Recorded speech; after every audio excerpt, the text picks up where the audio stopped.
11টি জেলার 68টি উপজেলা প্লাবিত অবস্থায় রয়েছে এবং ইউনিয়নের সংখ্যা 492, দুই ক্ষেত্রেই কিন্তু কমেছে। আর পানিবন্দী পরিবারের সংখ্যা 11 জেলায় 10,72,579টি।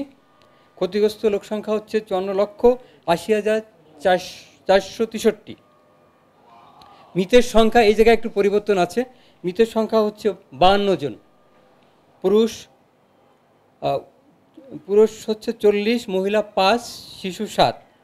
এর মধ্যে কুমিল্লায় 14 জন, ফেনীতে 17 জন, চট্টগ্রামে 6 জন, খাগড়াছড়ি 1, নোয়াখালী 8, ব্রাহ্মণবাড়িয়া 1, লক্ষ্মীপুর 1, কক্সবাজার 3 এবং মৌলভীবাজারে 1। মৌলভীবাজারে যে 2 জন নিখোঁজ ছিল তাদের একজনের মৃতদেহ পাওয়া গেছে, আরেকজন এখনও নিখোঁজ রয়েছেন।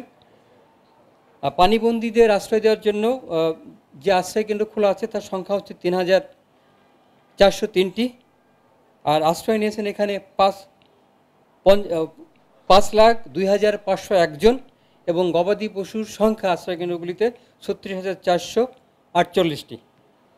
আর ত্রাণের ব্যাপারে আমি গতকাল যেটা বলেছিলাম মন্ত্রণালয় থেকে যে ত্রাণ দেওয়া হয়েছিল 4,52,00,000, সেটাই রয়েছে, সেখানে কোনো পরিবর্তন নাই। কিন্তু বৈষম্য বিরোধী ছাত্র আন্দোলনদের সমন্বয়করা যে ত্রাণ সংগ্রহ করেছেন সেটি আমাদের দুর্যোগ ব্যবস্থাপনা অধিদপ্তরের সহায়তায় বিভিন্ন জায়গায় প্রেরণ করা হয়েছে এবং এই সংখ্যাটি হচ্ছে 1,04,100 প্যাকেট। আর সার্বিকভাবে আমাদের স্বাস্থ্যসেবার জন্য ফিল্ড হসপিটাল এবং বিভিন্ন হসপিটালের সমন্বয় করে স্বাস্থ্যকেন্দ্রগুলি খোলা হয়েছে, সেখানে প্রাইভেট ক্লিনিকগুলো যোগ দিয়েছে।